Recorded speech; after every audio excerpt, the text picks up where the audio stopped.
നമസ്കാരം. അങ്ങനെ മലയാളികൾക്ക് ബ്രേക്കിംഗ് ന്യൂസും ഷോക്കിംഗ് ന്യൂസും കഴിഞ്ഞ് ഇപ്പോൾ ഒരു പാവപ്പെട്ട സ്ത്രീയുടെ വയറ്റിൽ കത്രിക വെച്ചിരിക്കുന്നതാണ് വലിയ വാർത്തയായി വന്നിരിക്കുന്നത്.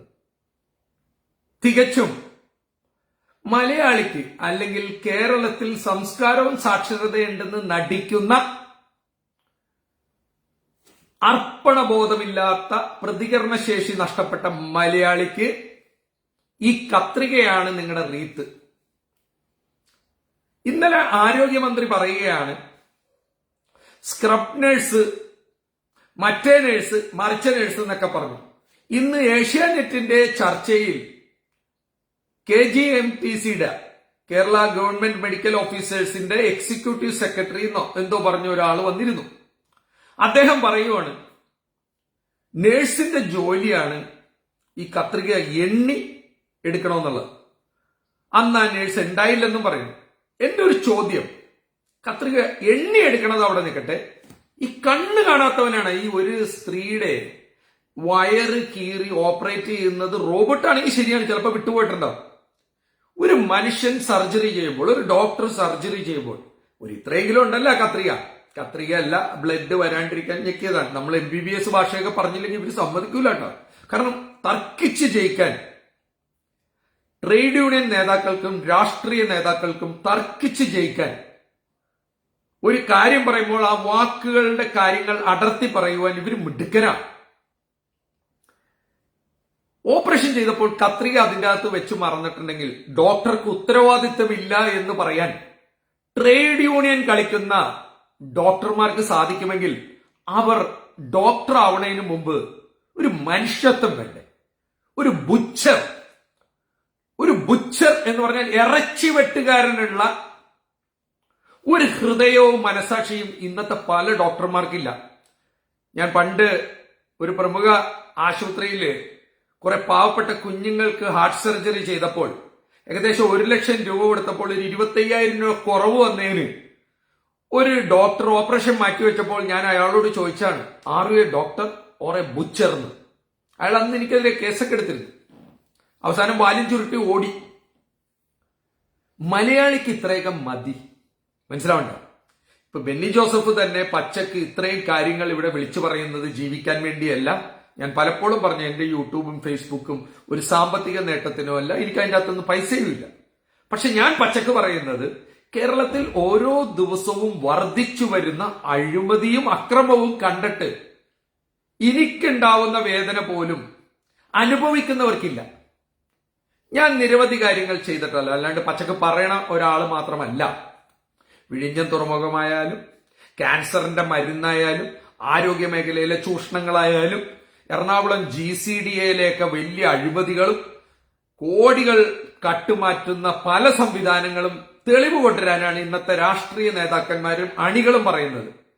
നമുക്കറിയാമല്ലോ, ഭരിക്കുന്ന പാർട്ടി ചില ഉരുളക്കിഴങ്ങ്, സവോള, വെളുത്തുള്ളി സൊസൈറ്റിയൊക്കെയുമായി ചേർന്നുകൊണ്ട് ഇവരുടെ തന്നെ ഒരു കൂട്ടുകച്ചവടത്തിലൂടെ നമ്മളെ കൊള്ളയടിക്കുമ്പോൾ ഇതിന്റെ പങ്ക് പറ്റുന്നവർ നമ്മളെ എതിർക്കും. അവർ ശക്തിയുള്ളവരാണ്.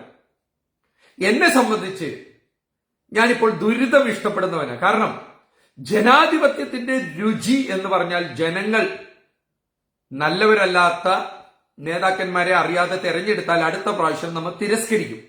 മലയാളിക്ക് ഇത് വന്നം. ഞാൻ പറയണ 3-ാം തവണയും കൂടി ഇവർക്ക് തന്നെ ഭരണം കൊടുക്കണം. എന്നാലേ ഇത് നരകതുല്യമായി ഈ നാടങ്ങട് നശിച്ചു കിട്ടുള്ളൂ. ഇത്രയധികം കളവ് നടന്നിട്ടും ഇത്രയധികം കോടികൾ കട്ടെടുത്തിട്ടും കടമെടുത്തിട്ടും എന്തെങ്കിലും ഒരെണ്ണം പ്രതിപക്ഷത്തിന് തെളിയിക്കാൻ പറ്റിയിട്ടുണ്ടോ? ഇവിടുത്തെ വിജിലൻസും ക്രൈംബ്രാഞ്ചിനൊക്കെ ശബരിമല അയ്യപ്പന്റെ വാതിൽപ്പാളി പോയത് കൂടാതെ ആഗോള അയ്യപ്പ സംഗമവും കൂടി നടത്തി കട്ടിട്ടും ഇവിടെ ഒരു ചുക്കുണ്ടായിട്ടുണ്ട്. അപ്പൊ ഇവിടെ ആർക്കും എന്തും ചെയ്യാൻ പറ്റുന്ന ഒരു അവസ്ഥയിലേക്ക് നമ്മുടെ നാട് പോയിട്ടുണ്ട്. നല്ല സൗകര്യമുള്ളവർ, ബെന്നി ജോസഫ് പച്ചക്ക് പറയുന്നത്, സൗകര്യമുണ്ടെങ്കിൽ കാണുക, ഷെയർ ചെയ്യുക, മറ്റുള്ളവരോട് പറയുക. എനിക്കേതായാലും ഒരു ചുക്കും വേണ്ട. എനിക്കിപ്പോ സ്നേഹിക്കാൻ അറിയാതെ, കാരണം എന്താണെന്നറിയോ, ഇത്രയും നന്ദിയില്ലാത്ത ഇത്രയും മനസാക്ഷിയില്ലാത്ത, സ്വന്തം കാര്യത്തിന് മാത്രം ഇടപെടുന്ന വേറൊരു വർഗവും ലോകത്തിൽ ഉണ്ടാവൂല മലയാളിനെ പോലെ. സത്യം പറയും, പണ്ടൊക്കെ മലയാളി എന്ന് പറഞ്ഞാൽ ഒരു അന്തസ്സും അഭിമാനവുമുള്ള, മനുഷ്യ കൂട്ടായ്മയും മനസാക്ഷിയുമുള്ള, വൃത്തിയുള്ള, സംസ്കാരവും സാക്ഷരതയുമുള്ള, നല്ല വിദ്യാഭ്യാസമുള്ള ആൾക്കാരായിരുന്നു മലയാളികൾ എന്ന് പറഞ്ഞാൽ. ഇന്ന് കള്ള സർട്ടിഫിക്കറ്റ് കൊണ്ട്, വർഗീയവാദം കൊണ്ട്, ജാതി പറഞ്ഞുകൊണ്ട്, സ്വന്തം പാർട്ടിയുടെ നേതാവ് എന്ത് കട്ടാലും അതിനെ ന്യായീകരിക്കുന്ന നാണം കെട്ട അണികളുള്ള ഈ നാട്ടിൽ കത്രികയല്ല കോടാലി വെച്ച് മറന്നാലും ഇവിടെ ഒരു ചുക്കും സംഭവിക്കാൻ പോകുന്നില്ല. എടാ ചെറുപ്പക്കാരായ മക്കളെ, സത്യസന്ധമായി നിങ്ങൾ ജീവിക്കണ്ട എന്ന് പറയേണ്ട ഒരു അവസ്ഥയിലേക്കാണ് ഞാനിപ്പോ വരുന്നത്. കാരണം സമസ്ത മേഖലയിലും, ഇന്ന സ്ഥലം എന്നൊന്നുമില്ല, സമസ്ത മേഖലയിലും അഴിമതിയും കൊള്ളയും അക്രമവും കളവും. നല്ലത് പറയാൻ ഒന്നുമില്ല. ഒരുത്തം പറയണ 140 MLA-മാരിൽ, മന്ത്രിമാരിൽ പണിത പാലങ്ങളാവട്ടെ, റോഡാവട്ടെ, കലുങ്കാവട്ടെ, എന്തെങ്കിലും ആവട്ടെ, അഴിമതിയില്ലാതെ നല്ല രീതിയിൽ പണിത ഒരു ബസ് സ്റ്റാൻഡിന്റെ ഒരു വാർത്ത നിങ്ങൾ പറഞ്ഞാൽ 1 ലക്ഷം രൂപ തരാന്ന് പറഞ്ഞിട്ട് നിങ്ങളുടെയൊക്കെ അണ്ണാക്കിൽ എന്താ പിണ്ണാക്കാണ്, നാവിറങ്ങിപ്പോയത്. അപ്പൊ ഞാൻ ഈ പച്ചക്ക് പറയുന്നത് ഇന്നൊരു രസമായിട്ടാണ്. ഞാൻ മദ്യപിക്കാറില്ല, എന്നെ കള്ളുകുടിയാൻ മറ്റൊന്നൊക്കെ പറഞ്ഞ ആൾക്കാർ ഇതായാലും എനിക്ക് ഒരു പ്രശ്നമില്ല. ഞാൻ സിഗരറ്റും വലിക്കാറില്ല, കള്ളും കുടിക്കാറില്ല. അത് സർട്ടിഫിക്കറ്റിന് വേണ്ടിയിട്ടല്ല, രണ്ടിന്റെ ടേസ്റ്റ് എനിക്ക് ഇഷ്ടമില്ല. ചേട്ടാ പറ്റുമെങ്കിൽ അടിച്ചു കയറ്റും. കാരണം ആരോട് ചോദിക്കാനാ? കാരണം ഞാൻ പണിയെടുത്ത് തിന്നുന്നവനാ. ഞാൻ ഒരാളെയും പറ്റിച്ച് തിന്നുന്നവനല്ല. 28 വർഷം ദുബായിൽ പണിയെടുത്ത അതേ സ്ഥാനത്ത് ഇന്ന് രാഷ്ട്രീയം, ജനാധിപത്യത്തിൽ ഏത് പാർട്ടി ആവട്ടെ, അതിൻ്റെ അകത്തോട്ട് വരുന്ന ഭൂരിഭാഗം ആളുകാരും കൂടുതലും ഇതൊരു വരുമാന മാർഗമാണ്, കട്ട് തിന്നാനും കമ്മീഷനും. ഇതിൽ ഡോക്ടർമാരൊക്കെ ട്രേഡ് യൂണിയന്റെ ഭാഗമാവുക, പോലീസ് ഉദ്യോഗസ്ഥർ ട്രേഡ് യൂണിയന്റെ ഭാഗമാവുക, നമ്മുടെ നാടിന്റെ ജനാധിപത്യം എങ്ങോട്ട് പോകുന്നു ചിന്തിച്ചിട്ടുണ്ടോ? എന്നെ തെറി പറഞ്ഞിട്ടോ തന്തക്ക് വിളിച്ചോട്ടോ എനിക്ക് വല്ല കുലുക്കവും വരുവടാ. കാരണം പരനാറികൾ ഇത്രയധികം കട്ടുമുടിക്കുന്ന ഒരു കാലഘട്ടം ഞാൻ 66 വയസ്സിനുള്ളിൽ കണ്ടിട്ടില്ല.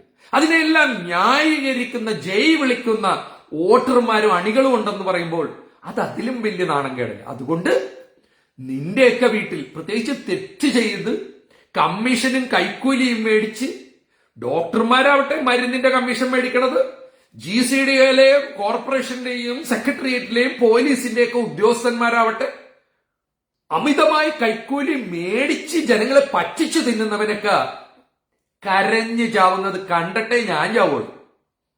കേരളത്തിൽ 26ഓളം കേസുകൾ, അമ്മയെ റേപ്പ് ചെയ്തത്, സ്വന്തം അമ്മയെ 10 മാസം ചുമന്ന് പ്രസവിച്ച അമ്മയെ ബലാത്സംഗം ചെയ്ത മക്കളുടെ നാടായി കേരളം മാറിയിരിക്കുന്നു.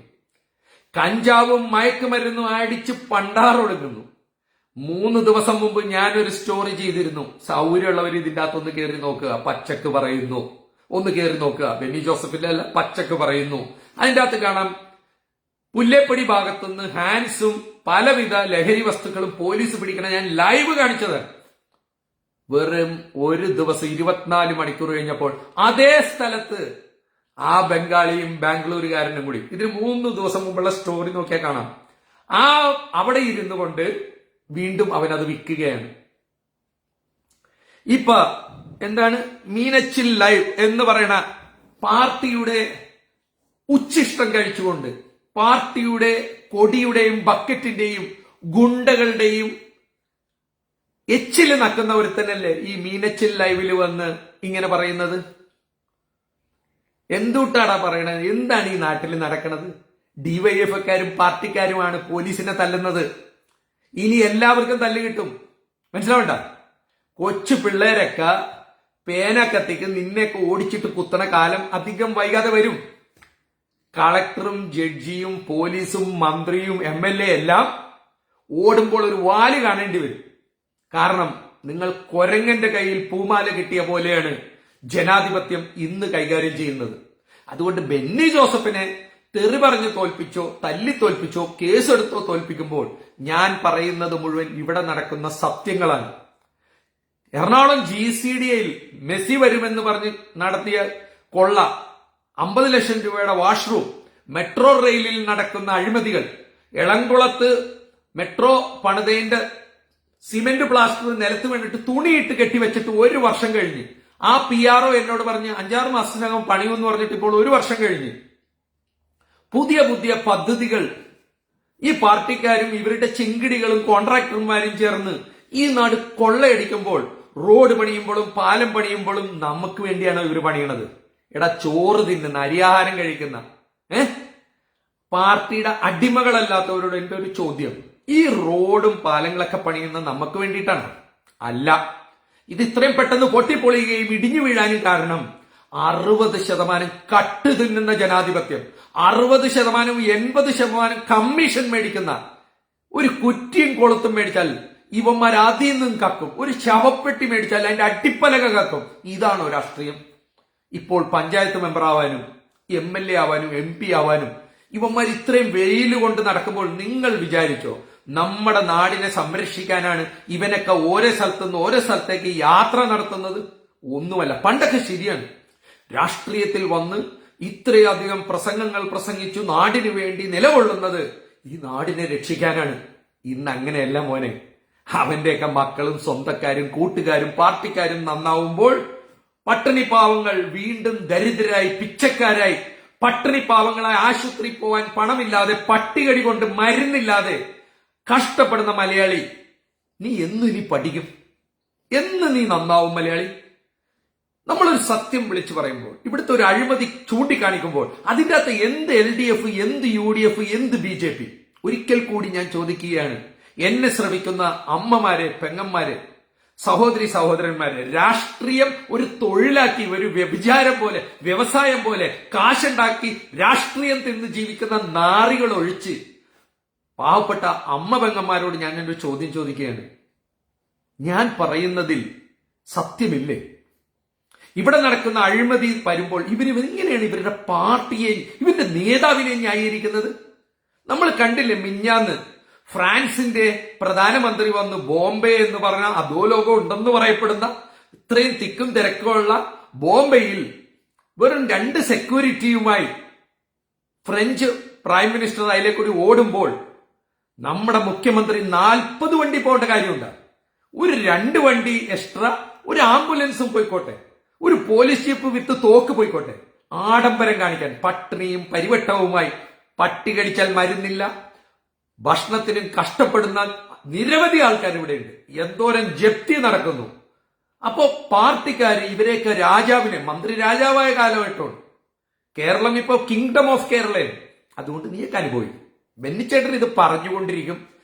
നിങ്ങൾ കഴിഞ്ഞ ഗൂഗിളിൽ പോയിട്ട്, അല്ലെ ഏഷ്യാനെറ്റിന്റെയോ മനോരമയുടെയോ മാതൃഭൂമിയുടെയോ ഏതെങ്കിലും ചാനലിൽ പോയിട്ട് നിങ്ങൾ കഴിഞ്ഞ ഒരു 3 മാസം ചർച്ചകൾ എടുത്തു നോക്കിയേ. 8 മണിക്കുള്ള പ്രധാന വിഷയം ചർച്ച ചെയ്യുമ്പോൾ എന്താണ്? അമ്പലം കട്ട്, അല്ലെ? മറ്റേ പോറ്റി അകത്തുപോയി, ഇപ്പൊ കത്രിക വന്ന്, നെഹ്റു സ്റ്റേഡിയത്തിൽ മെസ്സി വന്നെന്ന് പറഞ്ഞ് കട്ടു. കളവ്, അഴിമതിയും അല്ലാണ്ട് എടാ ഒരു നല്ല വാർത്ത, കേരളത്തിൽ വരാൻ പോകുന്ന ഒരു നല്ല പദ്ധതി, കുറച്ചു പേർക്ക് ജോലി കൊടുക്കുകയും സംസ്ഥാനത്തിന് ഗുണകരമായ, ഇവിടുത്തെ ജനങ്ങൾക്ക് ഗുണകരമായ, ഇവിടുത്തെ ഭാവി തലമുറയിലെ വിദ്യാർത്ഥികൾക്കും യുവാക്കൾക്കും ഗുണകരമായ വാർത്ത 8 മണി തൊട്ട് 9 മണി വരെ ഏതെങ്കിലും ചാനലിൽ നിങ്ങൾ ചർച്ച കണ്ടിട്ടുണ്ടോ? ഒരിക്കൽ കൂടി കക്ഷി രാഷ്ട്രീയം കളിക്കാത്ത, ജനാധിപത്യവും ഈ കേരളം നന്നാവണമെന്നും ആഗ്രഹിക്കുന്നവരോട് ഞാൻ ചോദിക്കുകയാണ്, ഈ കള്ളക്കഴിവേറികൾ ഈ നാടിന്റെ നന്മയ്ക്ക് വേണ്ടിയുള്ള ചർച്ചകൾ നിങ്ങൾ കണ്ടിട്ടുണ്ടോ? കഷ്ടമല്ലേ? അനുഭവിക്കുക. ഡോക്ടർ എന്ത് പറഞ്ഞാലും ശരി, വയറിന്റെ അകത്ത് ഒരു കത്രിക പോലത്തെ ഒരു സ്റ്റൂള് വെച്ച് മറന്നിട്ട്, അത് തിരക്കുകൊണ്ടായിരുന്നു, സ്ക്രബ് നേഴ്സ് ഇല്ലാത്തതുകൊണ്ടായിരുന്നു, എണ്ണാൻ സമയമുണ്ടായില്ല എന്ന് പറഞ്ഞാൽ, എടാ നിനക്കൊക്കെ കണ്ടുകൂടെ? അതും കഴിഞ്ഞിട്ടോ ഒരു സ്ത്രീയും കൂടിയാണെന്ന് ആലോചിക്കണം. ഒരു സ്ത്രീയെ ഓപ്പറേഷൻ ചെയ്ത സ്ത്രീ ഡോക്ടർ പറയുന്നു, ആ കത്രിക 19 കൊല്ലം അവിടെ ഇരുന്നാൽ കുഴപ്പമില്ലെന്ന്. കാർക്കിച്ച് മുഖത്ത് തുപ്പണതിന് തുല്യമല്ലേ? അവരെയൊക്കെ വെച്ചോണ്ടിരിക്കുന്ന ട്രേഡ് യൂണിയൻ ഗുണ്ടകളെ അടി കൊടുക്കണ്ടേ? പിന്നെ ഇതിന്റെ അകത്ത് വേറൊരു കാര്യം ശ്രദ്ധിച്ചോ, മൈദിനാവട്ടെ മുസ്തഫ ആവട്ടെ, എന്നെ വന്ന് തെറി പറയുന്നതിൽ കൂടുതലും പന്നിക്കൂട്ടങ്ങളല്ലേ?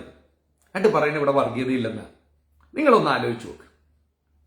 ഞാൻ സത്യം വിളിച്ചു പറയുമ്പോൾ കേരളത്തിൽ ഏറ്റവും കൂടുതൽ പൊള്ളുന്നത് പന്നിക്കൂട്ടങ്ങൾക്കാണെങ്കിൽ ഇവിടെ വർഗീയതയുണ്ട്. അല്ലെങ്കിൽ എല്ലാവർക്കും ഒരുപോലെ വരണ്ടേ?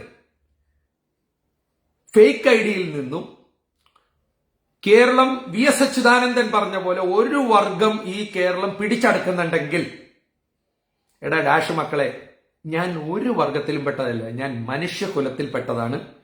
എന്റെ നാട്ടിൽ നന്മ ആര് ചെയ്യുന്നു അവരോടൊപ്പം നിൽക്കുക. എന്റെ അറിവില്ലായ്മ കൊണ്ട് അല്ലെങ്കിൽ ഒരു വെൽഫെയർ പാർട്ടി എന്നുള്ള രീതിയിൽ കുറച്ച് നാള് എന്റെ ഈ 66 വയസ്സിൽ ഞാൻ 2020 പ്രവർത്തിച്ചു പോയി. അത് സാഷ്ടാംഗം മാപ്പ് പറഞ്ഞ് നമ്മൾ അതിൽ നിന്ന് ചാടി. ഇനി എന്നെ എന്ത് പ്രധാനമന്ത്രിയാക്കാം, മുഖ്യമന്ത്രിയാക്കാം, കേരളം മുഴുവൻ എഴുതി തരാന്ന് പറഞ്ഞാലും ഇതെന്റെ മരണതുല്യമായ വാക്കാണ് പറയുന്നത്. ഒരു രാഷ്ട്രീയ പാർട്ടിയിലുമില്ല. പക്ഷെ കേരളം ഇന്ന് ഇതൊരു വർഗീയ സംസ്ഥാനമായി മാറി. കേരള സ്റ്റോറി ടെലികാസ്റ്റ് ചെയ്താൽ ഇവിടെ ഒരു ചുക്കും സംഭവിക്കാൻ പോണില്ല. സത്യം ആൾക്കാർ മനസ്സിലാക്കുമെന്നല്ലാതെ ഇവിടെ എമ്പുരാനും വരും, തമ്പുരാനും വരും, ഇവിടെ എല്ലാം വരും. പക്ഷെ ഒരു കാര്യം നിങ്ങൾ മനസ്സിലാക്കിക്കോ, ബെന്നിച്ചേട്ടൻ പറയുന്നത് പുതിയ തലമുറയിലെ മക്കൾക്ക്, ഇപ്പൊ രാഷ്ട്രീയവും വർഗീയതയും കൊണ്ട് നടക്കുന്ന ചില അലവലാദികൾക്ക്, ഇപ്പൊ മൈദിനെ പോലെ, മുസ്തഫനെ പോലെ, റഫീഖിനെ പോലെ, അങ്ങനത്തെ കുറച്ച് വെറും തരം താഴ്ന്ന് വെറും പന്നി ജീവിതം നയിക്കുന്ന, വെറും പോർക്കിന്റെ ജീവിതം നയിക്കുന്ന ആ ജാതി കഴിവേറികൾക്ക് മാത്രം ഇത് ഇത്തിരി വിഷമമായിട്ട് തോന്നും. പക്ഷെ ഞാൻ സത്യം വിളിച്ചു പറയുമ്പോൾ ഇവിടുത്തെ യുവാക്കളെല്ലാം നാട് വിട്ടുപോകും. കള്ളന്മാർക്കും മയക്കുമരുന്നും കഞ്ചാവും മദ്യവും തട്ടിപ്പും വെട്ടിപ്പും ഉള്ളവന് അടിപൊളി രാജ്യമാണ് കേരളം, ഒരു സംശയം വേണ്ട. എല്ലാ ബിസിനസ്സും എല്ലാവർക്കും ഇവിടെ പറ്റില്ല. എന്താ, ഈ മൈദിനെ പോലെ, ഈ മുസ്തഫനെ പോലെ, ഈ റഫീഖിനെ പോലെ നിങ്ങളൊന്ന് ആലോചിക്കുക. ആ 3 കുറച്ച് കഴിയുമ്പോൾ ഡിലീറ്റ് ചെയ്യും ഇവന്മാർ. പണി എന്താണെന്ന് വെച്ചാൽ അപ്പൊ എന്റെ സ്റ്റേറ്റ്മെന്റ് അവിടെ കിടക്കും, ഇവന്മാർ ഓടി ഒളിക്കും. ഈ മൈദിൻ PP എന്നൊക്കെ പറഞ്ഞ, അല്ലെങ്കിൽ മുസ്തഫ എന്ന് പറഞ്ഞാൽ ഇനിയും കുറെ എണ്ണം കൂടി വരും. ഇവനൊക്കെ പാർട്ടി പിടിച്ചിരുത്തിയേക്കൊണ്ട് എന്നെ പറയാൻ. അതുകൊണ്ട് എനിക്ക് വല്ല നഷ്ടമുണ്ട്, ബെന്നി ജോസഫിന് വല്ല നഷ്ടമുണ്ട്. ഇത്രയധികം അഴിമതിയും അക്രമവും നടന്ന ഒരു കാലഘട്ടം കേരളത്തിൽ ഉണ്ടായിട്ടില്ല. ഇത്രയും നാണം കെട്ട ഒരു കാലം കേരളത്തിൽ ഉണ്ടായിട്ടില്ല. മന്ത്രിമാർ രാജാവായി ദൂർത്തടിക്കുന്ന, ചെറിയ ദൂർത്തൊന്നുമല്ല. എന്നെ പണ്ട് പലരും വിളിച്ച് ഈ സഹകരണ ബാങ്കിലും ജപ്തി വരുമ്പോൾ, ആശുപത്രി കേസ് വരുമ്പോൾ, ക്യാൻസറാണ്, കിഡ്നി പോയി, കരള് പോയി എന്നൊക്കെ പറയുമ്പോൾ ബെന്നി ജോസഫ് ഓടി നടന്ന് നിരവധി പേരെ സഹായിച്ചിട്ടുണ്ട്. പക്ഷെ ഇപ്പോൾ ഞാൻ അവരോട് പറയുന്നത്, നമ്മുടെ മുഖ്യമന്ത്രിയും മന്ത്രിമാരും ചില ഉദ്യോഗസ്ഥന്മാരും പാർട്ടി നേതാക്കന്മാരും കോടികൾ ഇങ്ങനെ ചെലവാക്കുമ്പോൾ നിങ്ങൾ അവരുടെ വീട്ടിൽ പോയി ചോദിക്കുക. എന്നെ ശ്രമിക്കുന്ന നല്ലവരായ ജനങ്ങളോട് ഞാൻ പറയുകയാണ്, കേരളത്തിൽ ദാനധർമ്മം ചെയ്യുമ്പോൾ ആലോചിച്ച് അറിഞ്ഞ് ചെയ്യുക. നിങ്ങൾക്കൊരു കാര്യം അറിയും, കിഡ്നി പോയി, കരള് പോയി എന്നൊക്കെ പറഞ്ഞ് 35-40 ലക്ഷം പിരിക്കുമ്പോൾ സംഘടനകൾക്കാവട്ടെ, പാർട്ടിക്കാർക്കാവട്ടെ, ക്ലബുകൾക്കാവട്ടെ, പത്രമാധ്യമങ്ങൾക്കാവട്ടെ, വലിയ വലിയ ആശുപത്രിയിലേക്ക് 50 ലക്ഷം കൊടുക്കുമ്പോൾ കിക്ക് ബാക്ക് കൊടുക്കുന്നതിൽ 1% മാധ്യമങ്ങൾക്കും, ചില മാധ്യമങ്ങൾക്കും, ചില മന്ത്രിമാർക്കും, ചില പാർട്ടികൾക്കും, ചില ക്ലബ്ബ് അടിസ്ഥാനത്തിലും പാവപ്പെട്ട രോഗിനെ ചികിത്സിക്കുമ്പോൾ 30-50 ലക്ഷം രൂപ എരന്ന് മേടിക്കുമ്പോൾ അതിൽ നിന്ന് തുരന്ന് തിന്നുന്ന, കമ്മീഷനും കൈക്കൂലിയും മേടിക്കുന്ന ആൾക്കാരുണ്ടെന്ന് പറഞ്ഞാൽ അത് സത്യമല്ലേ? അത് സത്യമല്ലേ? എന്തിനാണ് ഒരു കിഡ്നി മാറ്റിവെക്കാൻ 30 ലക്ഷം രൂപ എന്ന് ഞാൻ 10 കൊല്ലമായില്ലേ ചോദിക്കണം. മിനിഞ്ഞാന്നൊരു പാവം കുട്ടി അത് മരിച്ചപ്പോൾ 5 പേർക്ക് ജീവൻ കൊടുത്ത്, അതിന് എത്ര രൂപയായി ഓപ്പറേഷൻ ചെയ്തതിനും എത്ര രൂപ ആശുപത്രി ഉണ്ടാക്കിയെന്നും ഒരു അന്വേഷണം നടത്താൻ ഹൃദയമുള്ള ജനങ്ങൾക്ക് പറ്റുമോ? മോഹൻലാലും മമ്മൂട്ടിയും വലിയ വലിയ മന്ത്രിമാരൊക്കെ പറഞ്ഞു, ആ കുഞ്ഞിന്റെ കാര്യം പറഞ്ഞു, കൊച്ചി ചിറ്റലപ്പള്ളിയും പല മാന്യന്മാരും പറഞ്ഞു, ആ കുഞ്ഞിന്റെ കുടുംബം ചെയ്ത ത്യാഗപൂർവമായ കാര്യം ഞാനും ആ കുടുംബത്തിന് വേണ്ടി പ്രാർത്ഥിക്കുന്നു, കാലു തൊട്ട് നമസ്കരിക്കുന്നു. ഒരു കുഞ്ഞ് മാലാക കുഞ്ഞ് മരിച്ചപ്പോൾ, ആ മാലാക കുഞ്ഞ് മസ്തിഷ്ക മരണം അപകടത്തിൽ മരിച്ചപ്പോൾ 5 അവയവങ്ങൾ പാവങ്ങൾക്ക് കൊടുത്തപ്പോഴും മനസാക്ഷിയില്ലാത്ത, മരവിച്ചുപോയ മൃഗതുല്യരായ ആശുപത്രി ഡോക്ടർമാരും എത്ര പൈസ അതിന്റെ കിഡ്നി മാറ്റാനും ലിവർ എടുക്കാനും ഹാർട്ട് എടുക്കാനും ഒന്ന് ചിന്തിച്ചു നോക്ക്. വെല്ലുവിളിക്കുന്നു, ഇവിടെ വലിയ രാഷ്ട്രീയ പ്രസംഗവും നടത്തുന്നവരെ ഞാൻ വെല്ലുവിളിക്കുന്നു. എന്തിനാടാ ഒരു കിഡ്നി മാറ്റിവെക്കുവാൻ 30 ലക്ഷം രൂപ? എന്തിനാടാ ഒരു കരള് മാറ്റിവെക്കാൻ 50 ലക്ഷം രൂപ? ജന്മത്ത് നിങ്ങൾ ഗുണം പിടിക്കോ? ജന്മത്ത് നിങ്ങൾ ഗതി പിടിക്കോ? ഒരു മര്യാദ വേണ്ടേ? കോക്ലിയർ ഇംപ്ലാന്റ് എന്ന് പറഞ്ഞ നമ്മുടെ മഹാനായ ഉമ്മൻചാണ്ടി സാറുള്ളപ്പോൾ, നമ്മുടെ ബഹുമാനപ്പെട്ട മുഖ്യമന്ത്രി ഉമ്മൻചാണ്ടി സാറുള്ളപ്പോൾ 14 ലക്ഷം രൂപയോളം മേടിച്ചുകൊണ്ടിരുന്ന കോക്ലിയർ ഇംപ്ലാന്റ് 4 ലക്ഷം രൂപയാക്കിയത് ബെന്നി ജോസഫും യേശുദാസും ചേർന്നാണ്. അതിൽ ഉമ്മൻചാണ്ടി കൂട്ടുനിന്നുകൊണ്ട് പറഞ്ഞ് ഇതിൽ നിന്ന് ഒറ്റ പൈസ ഒരാളും എടുക്കാൻ പാടില്ല. മന്ത്രി MK മുനീർ, ഇപ്പൊ സുഖമില്ലാണ്ടിരിക്കണം പാവം, മന്ത്രി MK മുനീർ, ഉമ്മൻചാണ്ടി സാറ്, അന്ന് നമ്മുടെ തോമസ് ഐസക് സാറും, അതിലെന്ത് രാഷ്ട്രീയം, തോമസ് ഐസക് സാറും എല്ലാം വളരെ ശക്തമായി അതിൽ ഇടപെട്ടുകൊണ്ട് 14 ലക്ഷം രൂപയുടെ ഒരു ഓപ്പറേഷൻ 9 ലക്ഷം രൂപയാക്കാൻ സാധിച്ചു. ഇന്ന് എവിടെയെങ്കിലും ഒരു ഉരുളക്കിഴങ്ങിനോ പഞ്ചസാരക്കോ വെളിച്ചെണ്ണക്കോ വില കുറഞ്ഞതായിട്ട് നിങ്ങൾ കേട്ടിട്ടുണ്ടോ? ഏതെങ്കിലും ഒരു ഓപ്പറേഷനോ എന്തെങ്കിലും വില കുറഞ്ഞതായിട്ട് കേട്ടിട്ടുണ്ടോ? എന്നാൽ കോക്ലിയർ ഇംപ്ലാന്റ് എന്ന് പറഞ്ഞ സംസാരശേഷിയില്ലാത്ത, ശ്രവണശേഷിയില്ലാത്ത കുട്ടികൾക്ക് കോക്ലിയർ ഇംപ്ലാന്റ് ചെയ്തപ്പോൾ ഡോക്ടർ മുഹമ്മദ് നൌഷാദിനെയൊക്കെ ഈ സമയത്ത് ഓർക്കുന്നു. കുറച്ച് നല്ല ഡോക്ടർമാരും നമ്മുടെ ഉമ്മൻചാണ്ടി സാറും MK മുനീറും എല്ലാവരും അന്ന് വളരെ ശക്തമായി നടപടിയെടുത്തുകൊണ്ട് 4 ലക്ഷം രൂപയാക്കി. ഇന്നത്തെ മന്ത്രിസഭയാണെങ്കിൽ ഇത് 28 ലക്ഷമാക്കിയതിന്. കാരണം അത്രക്ക് അടിച്ചു മാറ്റുന്ന ഒരു വർഗമാണ് ഇപ്പോൾ നമ്മുടെ നാട് ഭരിക്കുന്നത്. കഷ്ടമാണ്. ഇത്രയൊന്നും ചെയ്യാൻ പാടില്ല. മനസാക്ഷി വേണം. അതുകൊണ്ട് ആരോഗ്യ മേഖലയിൽ ഇത്രയധികം ചൂഷണം നടക്കുന്ന, പ്രൈവറ്റ് ഹോസ്പിറ്റലുകളിലെല്ലാം കമ്മീഷൻ മേടിക്കുന്ന ജനപ്രതിനിധികളുണ്ടെന്ന് ഒരു വിജിലൻസ് അന്വേഷണം നടത്തിയറിയാം. ഡോക്ടർമാർ മരുന്ന് കമ്പനിയിൽ നിന്ന് കമ്മീഷൻ മേടിക്കുന്നത് ചാർട്ടേഡ് അക്കൗണ്ടും ഇൻകം ടാക്സും മരുന്ന് കമ്പനിയുടെ പല വിധത്തിലുള്ള സപ്ലൈയും ഒന്ന് അന്വേഷിച്ചാൽ നിങ്ങൾ ഞെട്ടിപ്പോവും. അതുകൊണ്ട് കൂടുതലൊന്നും പറയുന്നില്ല, അനുഭവിക്കുക, അങ്ങോട്ട് അനുഭവിക്കുക. മനസ്സിലാവണ്ട? ഇനിയും മലയാളി കരഞ്ഞ് 3,76,000 പേരെ പട്ടികടിച്ചിട്ടുണ്ടെങ്കിൽ തുടർഭരണം കൊടുത്താൽ 3,76,000 പേരെ ഇവർ തല്ലിക്കൊന്ന് അടിച്ചിരുത്തി മിണ്ടാണ്ട് മണ്ണ് വാരിത്തീറ്റിക്കുന്ന കാലഘട്ടവും കൂടി ഉണ്ടാവുമെന്ന് പച്ചക്ക് പറഞ്ഞുകൊണ്ട് നിർത്തുന്നു. ഒന്ന് നന്നാവാൻ ശ്രമിക്കുക. അഴിമതി മുക്ത ഭാരതം, അഴിമതി മുക്ത കേരളം, അതാണ് എന്റെ ലക്ഷ്യം. കുറച്ചൊക്കെ കേട്ടോ, 120 രൂപ കാക്കണവനെ ഞാൻ പിടിക്കാറില്ല. 100 രൂപ കിട്ടുമ്പോൾ 20 രൂപ കക്കുന്നവനോട് ഞാൻ ഒന്നും പറയാറില്ല, മര്യാദക്കാരല്ല. പക്ഷെ 170 രൂപ 80 രൂപ കക്കുന്നവനെ കള്ളാന്ന് വിളിച്ചില്ലെങ്കിൽ അതിലും നല്ലത് ചാവണതല്ലേ. Good night.